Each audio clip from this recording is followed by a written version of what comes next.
Hello everyone. आज मैं बात कर रहा हूँ राजस्थान बोर्ड की क्लास 11th के इंग्लिश के नए सिलेबस की। जी हाँ, क्लास 9th और 11th के सिलेबस में इस बार बदलाव किया गया है। बोर्ड कक्षा 10वीं व 12वीं में कोर्स में कोई बदलाव नहीं किया गया है। अब बात करते हैं क्लास 11th के चेंज सिलेबस के अंतर्गत इंग्लिश कोर्स की।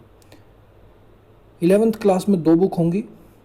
पहली बुक जिसका नाम हॉर्नबिल है और सप्लीमेंट्री रीडिंग या यूँ कहें सेकंड बुक जो कि स्नैपशॉट्स होगी। सबसे पहले बात करते हैं हॉर्नबिल की। हॉर्नबिल का अर्थ मैं आपको बता दूं। हॉर्नबिल एक पक्षी का नाम है। यह एशिया और अफ्रीका में प्रचुर मात्रा में पाया जाता है। इस बुक में कुल 8 लेसन हैं और 5 पॉइंट्स हैं। अब हम प्रत्येक लेसन की समरी के रूप में डिस्कस करते हैं।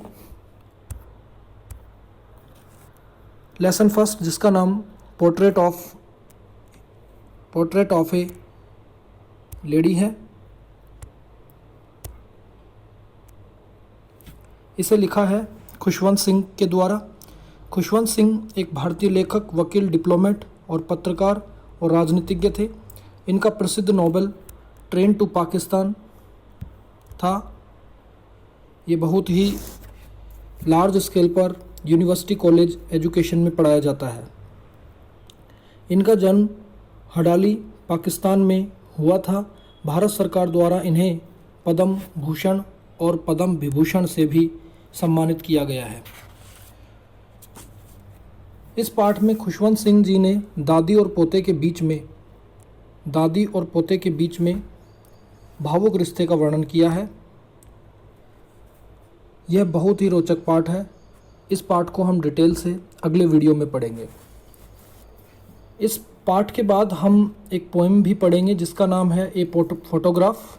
ये सेकंड में है, जिसे ब्रिटेन की लेखिका शिर्ले टोल्सन के द्वारा लिखा गया। यह भी एक बहुत ही इंटरेस्टिंग पोएम है। लेसन नंबर 2 जो कि जिसका नाम है we are not afraid to die if we can all be together. इसका मतलब है हमें कभी नहीं डरना चाहिए अगर हम सभी साथ हैं तो। इस लेसन को लिखा है Gordon Cook and Alan East के द्वारा। गॉर्डन कॉक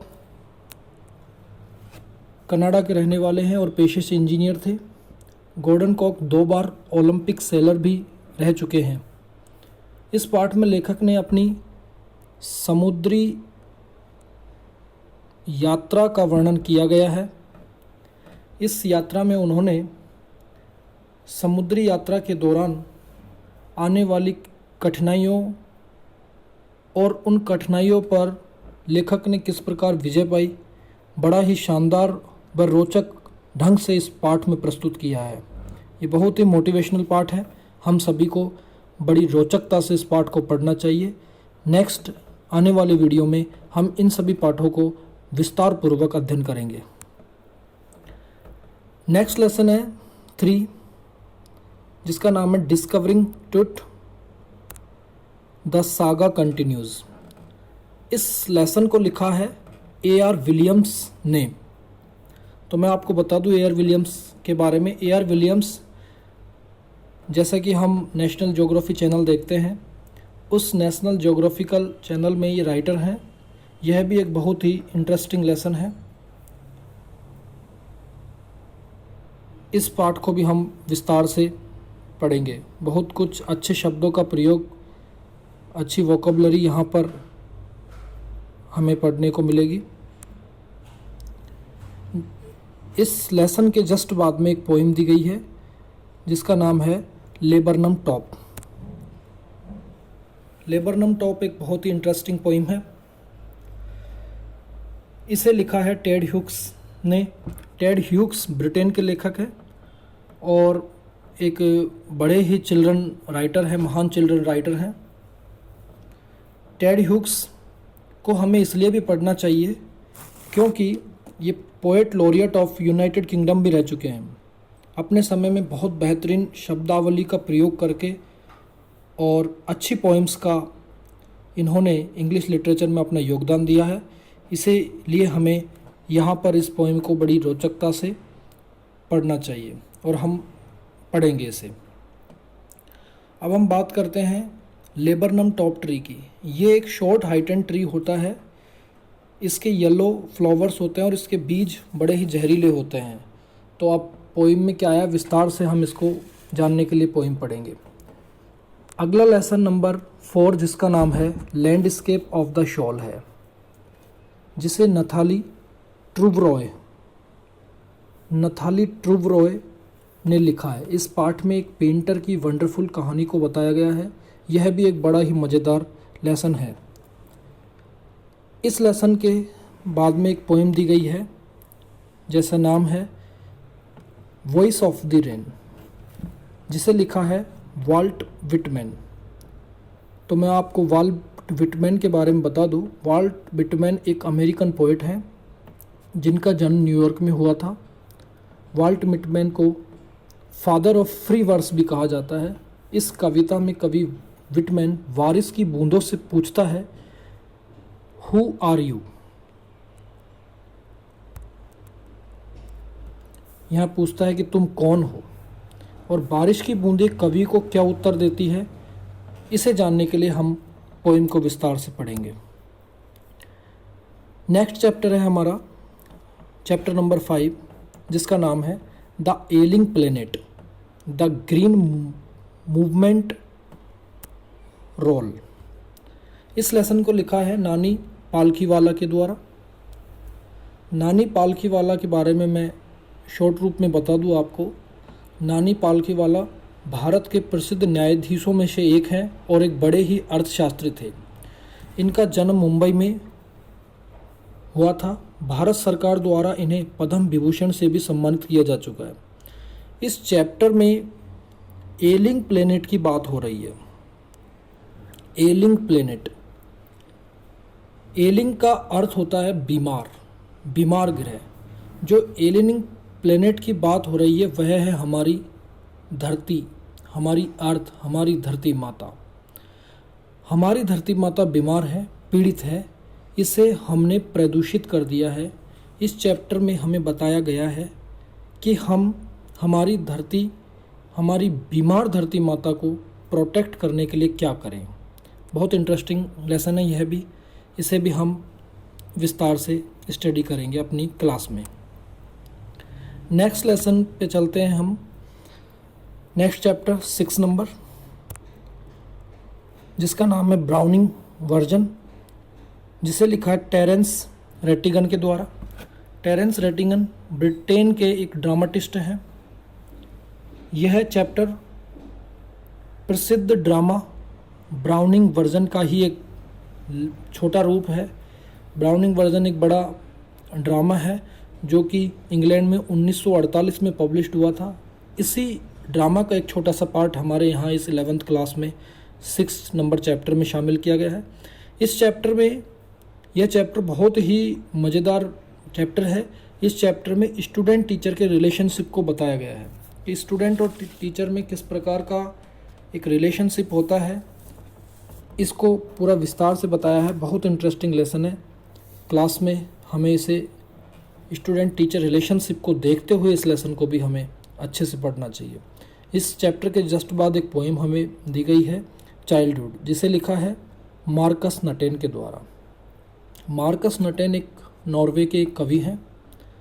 इस कविता में हमें, जैसे कि नाम में दिया गया है चाइल्डहुड, बचपन के बारे में बताया है। यहाँ कविता में बताया है लॉस ऑफ चाइल्डहुड, बचपन को खोने के बारे में बताया गया है कि जब हमने किस प्रकार अपना बचपन खो दिया, वो बचपन की यादें किस प्रकार से हमारी एक स्वर्णिम यादें हैं, बचपन कितना सुखद था हमारा।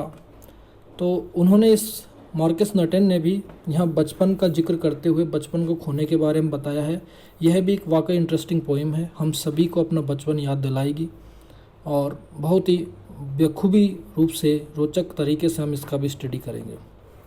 नेक्स्ट चैप्टर है हमारा 7 नंबर, जिसका नाम है द एडवेंचर, जिसे लिखा है जयंत नार्लिकार द्वारा। तो मैं आपको बता दूं, जयंत नार्लिकार भारत के हमारे लेखक हैं, भारतीय लेखक हैं। इस चैप्टर की कहानी साइंस फिक्शन से संबंधित इंटरेस्टिंग कहानी है। साइंस फिक्शन का जैसे मैंने जिक्र किया, तो साइंस फिक्शन में हमने पिछली क्लास में पढ़ा, 10th क्लास में भी पढ़ा, एक चैप्टर हमने जो साइंस फिक्शन से रिलेटेड था, फुटप्रिंट्स विदाउट फीट। तो वो भी एक साइंस फिक्शन से रिलेटेड एक चैप्टर था। साइंस फिक्शन उस चैप्टर को लिखा था H.G. वेल्स के द्वारा। तो मुझे साइंस फिक्शन से ये याद आई कि साइंस फिक्शन के जो फादर के रूप में जाने जाते हैं वो हैं H.G. वेल्स। तो यहाँ पर भी हम उनका जिक्र करते हुए इस कहानी का भी हम स्टडी करेंगे। यह कहानी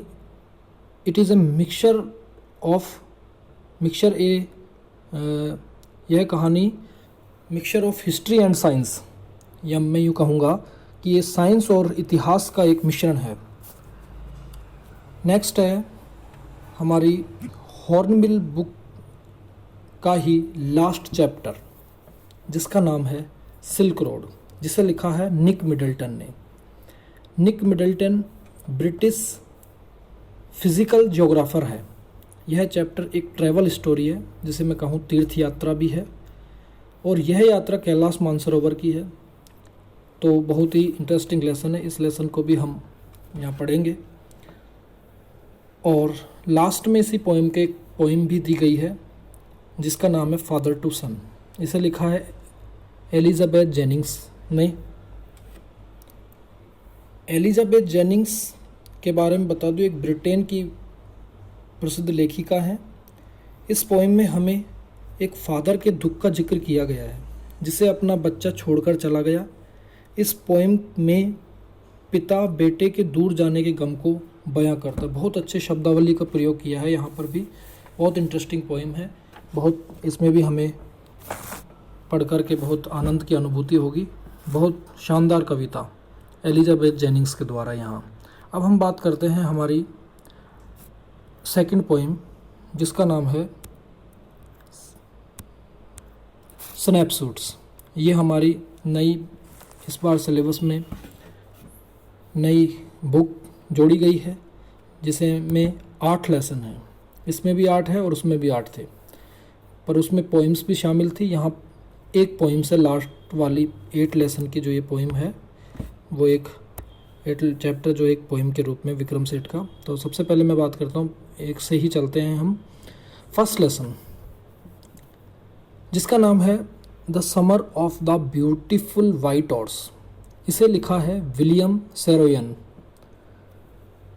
तो मैं आपको बता दूं, सबसे पहले विलियम सैरोयन अमेरिकन नॉवलिस्ट हैं, प्लेराइट हैं, शॉर्ट स्टोरी राइटर हैं। इन्हें 1940 में पुलित्जर प्राइज भी मिला है।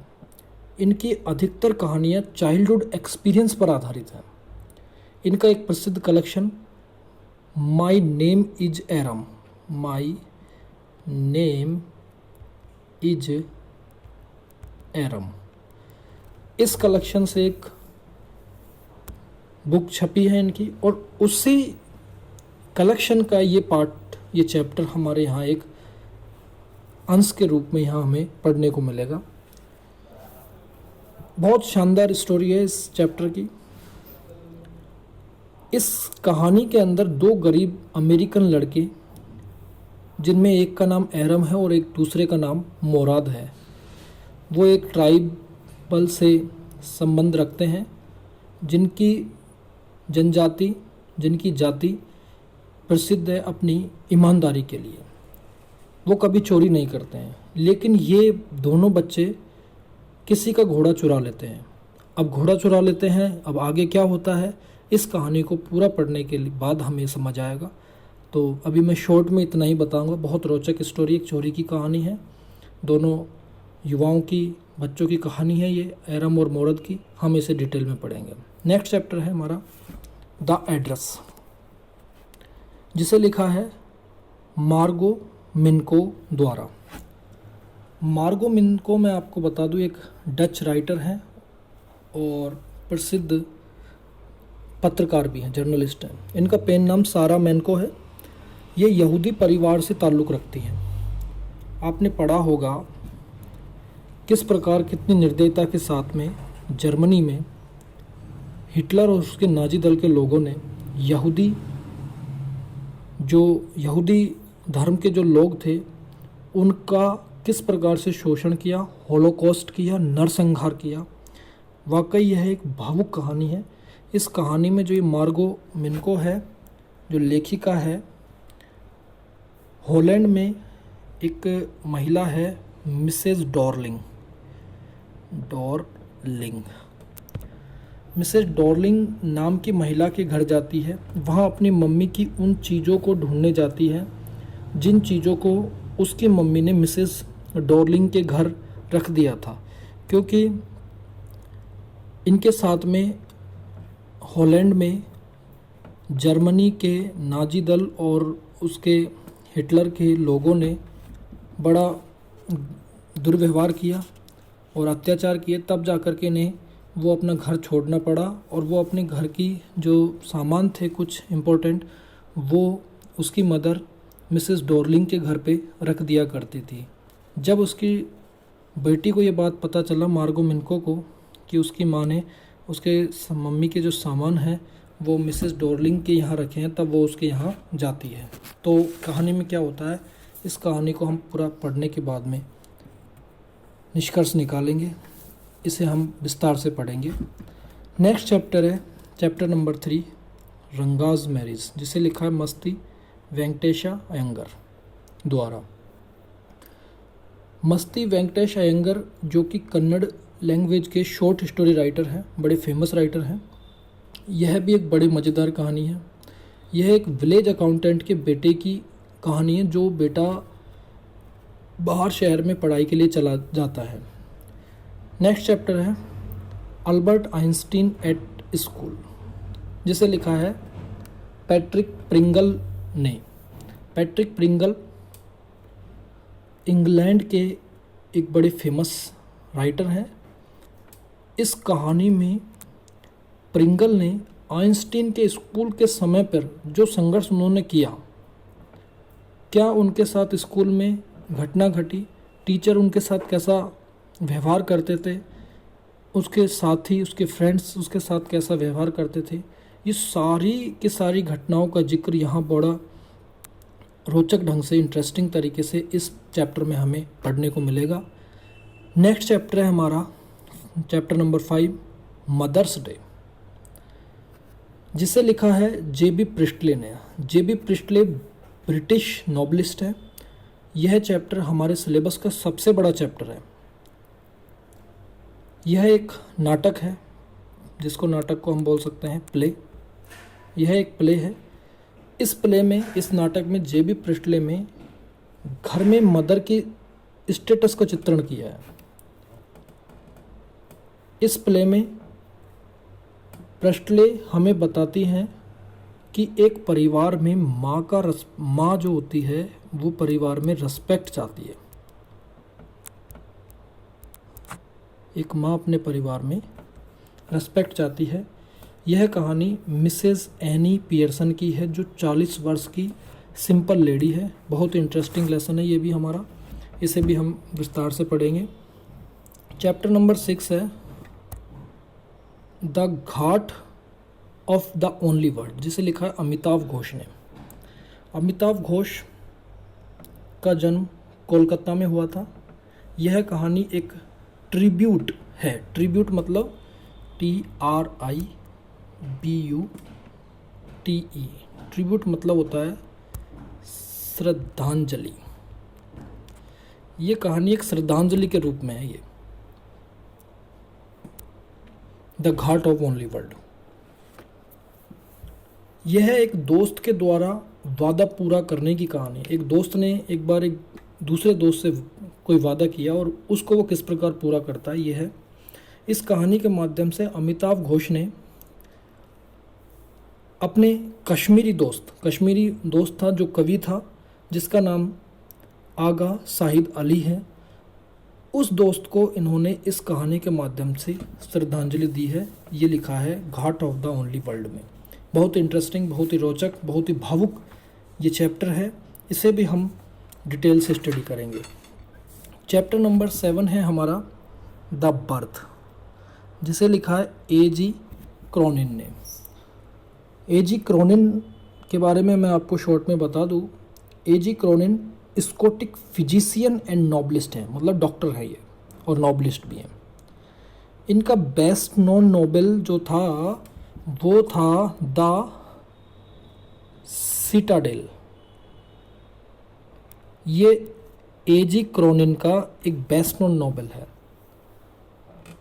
इस जो ये चैप्टर है बर्थ, इस चैप्टर में एक कहानी है और वो एक कहानी एक डॉक्टर की। इस कहानी में एक डॉक्टर होता है जिसका नाम होता है एंड्रयू। एंड्रयू नाम का एक, एंड्रयू मैनसन पूरा नाम ये है, एंड्रयू मैनसन की एक कहानी है, डॉक्टर एंड्रयू मैनसन की, जिसमें डॉक्टर एंड्रयू मैनसन एक लाइफलेस बच्चे में जान डाल देते हैं। ये भी बहुत ही इंटरेस्टिंग स्टोरी है, इसे भी हम विस्तार से पढ़ेंगे। लास्ट लेसन है हमारा इस बुक का, स्नैपशॉट्स का, जिसका नाम है the tale of melon city. Tale of melon city एक पोएम के रूप में है, कविता है ये, जिसे लिखा है विक्रम सेठ ने। विक्रम सेठ भारत के प्रसिद्ध कवि और उपन्यासकार हैं। विक्रम सेठ, इनका जन्म कोलकाता में हुआ था। इन्हें भारत सरकार द्वारा पद्मश्री से सम्मानित किया जा चुका है। यह चैप्टर एक पोएम के रूप में है और इस पोएम में एक सटायर है। सटायर मतलब व्यंग। इस पोएम में एक सटायर है, एक सटायर किया गया, व्यंग किया गया है। यह एक राजा की कहानी है जिसका नाम किंग मुंजल होता है। एक राजा है इसमें पोएम में एक किंग जिसका नाम है मुंजल, किंग मुंजल होता है, जो कि एक बहुत ही पीसफुल, जिसको हम कहें शांति प्रिय राजा है और न्यायवादी भी, जस्टिस राजा है। यह कविता राजा की मूर्खता को बताती है। यहाँ मूर्खता पर किस प्रकार राजा ने कितनी मूर्खता करी। एक आर्क बनवाया था जिसमें वो निकलता है तो वो उसका ताज गिर जाता है और वो गिर जाने के बाद में वो अपनी बेइज्जती महसूस करता है, सब लोग उस पर हंसते हैं, तो वो अपनी बेइज्जती सह नहीं पाता। तो जो भी दोषी है, आर्च बनाने वाले, जो भी जिसको हम कहें वास्तुकार है या जिसने भी बनाया, उसको दंडित करना चाहता है, उसको अपने दरबार में बुलाया जाता है। फिर वो कह देता है कि साहब इसमें मेरी कोई गलती नहीं है, ये तो वर्करों ने काम ऐसा किया है। फिर वर्कर को बुलाया जाता है, वर्कर किसी और पर अपनी गलती को मढ़ देते हैं। काफ़ी कुछ इसमें होता है, बहुत इंटरेस्टिंग लेसन है, हम विस्तार से पढ़ेंगे। और फिर इसके अंदर फांसी किसे दी जाती है, सज़ा किसे दी जाती है, ये अभी मैं बताऊंगा नहीं आपको। ये हम चैप्टर जब पढ़ेंगे तब हम विस्तार से इस चीज़ का स्टडी यहाँ हम करेंगे। बहुत ही शानदार विक्रम सेठ ने यहाँ अपनी अभिव्यक्ति के माध्यम से इस कविता को वर्णित किया है। तो ये थी सभी चैप्टर्स की एक शॉर्ट समरी। उम्मीद है आप सभी को पसंद आई होगी। इसी प्रकार प्रत्येक चैप्टर को विस्तार से पढ़ने के लिए मुझे फॉलो करें। Thank you everyone, thank you everybody.